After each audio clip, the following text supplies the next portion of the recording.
today patatim. Pata na may bulaklak ng saging.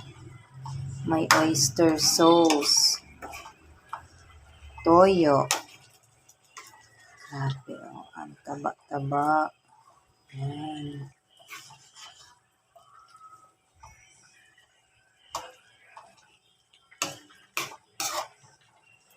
Sarap. Pressure cooker ko yan.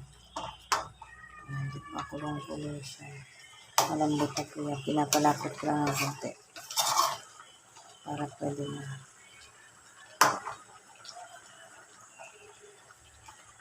Meron din po akong sinabawang ulo ng bitilya.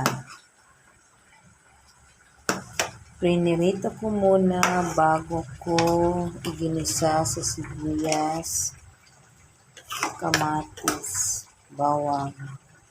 Lagyan ko ng sili para di masyado malasa. Nalagyan ko po ito ng talbos na galing sa rukta. Yun na to. Kulo-kulo naman na.